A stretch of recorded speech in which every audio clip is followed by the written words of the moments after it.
अच्छा, आपको नहीं लगता, जैसे मुझे बहुत फील होता है कि बहुत सारी ऐसी स्टेट हैं जहाँ पर कम से कम एक मुस्लिम एमपी ज़रूर होना चाहिए था, मगर ये बीजेपी हराने के नाम पर कहिए या सेकुलरिज़्म के नाम पर कहिए, आपको वहाँ से बाय फोर्सली या इच्छा के अनुसार या इच्छा के विरुद्ध हटाया गया है। जैसे उसमें सबसे परफेक्ट एग्ज़ाम्पल है कर्नाटक। कर्नाटक स्टेट असेंबली जो लास्ट टाइम हुए थे, उसमें मुसलमानों का बहुत बड़ा रोल था जिताने में कांग्रेस को। एक कैंडिडेट इन्होंने उतारा भी था बेंगलोर सेंट्रल से, मगर वो भी के रहमान खान के बेटे थे, वो हार गए। इतनी बड़ी आबादी, इसके बावजूद कर्नाटका में किसी को नहीं टिकट देना, या देना भी तो एक देना, वहाँ पर नहीं आना। महाराष्ट्र में कोई मुस्लिम एमपी नहीं, ये अपने आप में बड़ी बात है। टिकट ही नहीं दिया। 1.5 करोड़ आबादी में 48 लोकसभा की सीट है, 13-14% मुसलमानों की आबादी है वहाँ, 1.5 करोड़ से ज़्यादा मुसलमानों का वोट है पुराने डेटा के मुताबिक, और एक टिकट तक इन्होंने महाराष्ट्र में नहीं दिया। इम्तियाज़ जलील चुनाव लड़ रहे थे महाराष्ट्र की औरंगाबाद सीट से, तो कई मरतबा होता है कि चलो हमने मुसलमानों को डायरेक्ट टिकट नहीं दिया बीजेपी को दिखाने के लिए, तो कम से कम इम्तियाज़ जलील या कोई ऐसा बंदा लड़ रहा है जो सिटिंग एमपी है, चुनाव जीत सकता है, तो उसको आप साइड से सपोर्ट कर दो, वहाँ अपना कमज़ोर कैंडिडेट उतार दो। वैसा भी नहीं किया, बल्कि मुसलमानों तक ने भी उनके साथ गद्दारी की, तो ये बड़ा अलमिया है।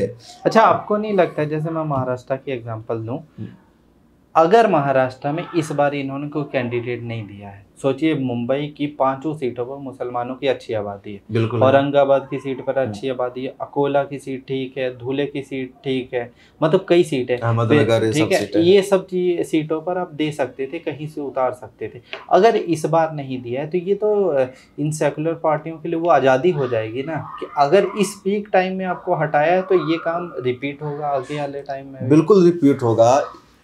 देखिए, देश की सियासत को आप समझिए, तो जिस तरह बीजेपी ना माइनस मुस्लिम पॉलिटिक्स की है, या मुसलमानों को नज़रअंदाज करके हिंदुत्व के एजेंडे पर, तो पॉलिटिकल पार्टियों ने भी अपने जहन में यही सोच लिया कि बीजेपी जिस तरह से सियासत की है, तो मुसलमान हमें हर हाल में वोट करेंगे, हम उनके नुमाइंदा को उतारे ना उतारे।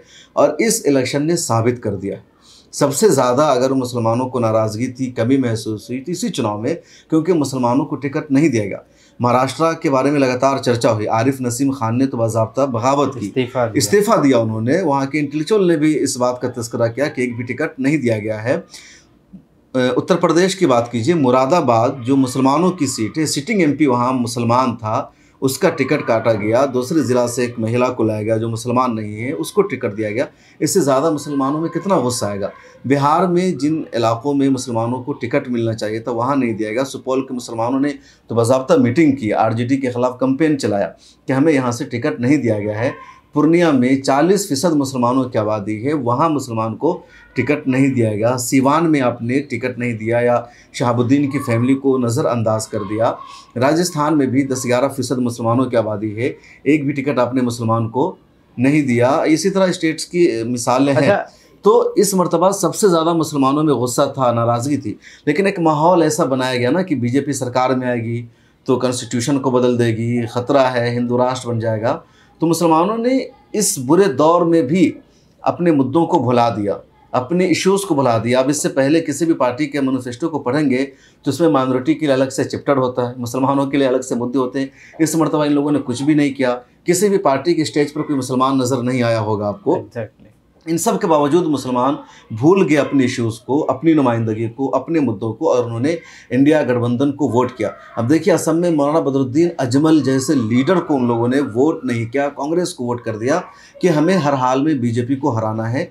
और जब इस पीक टाइम में मुसलमानों ने अपने मुद्दों को भुला दिया तो इंडिया गठबंधन को भी अच्छी तरह यकीन हो जाएगा कि मुसलमानों के साथ हम जितना भी जुल्म करें, उनको नुमाइंदगी दे ना दे, उनके लोगों को टिकट ना दे, उनकी पार्टी को हम अपने अलायंस में शामिल करें ना करें, आम मुसलमानों पर इसका कोई फ़र्क नहीं पड़ने वाला है और हर हाल में उनका हमें वोट मिलेगा। तो आइंदा दिनों में भी ये जो मिसाल है ना, साबित हो गया है और कम नुमाइंदगी मिलेगी।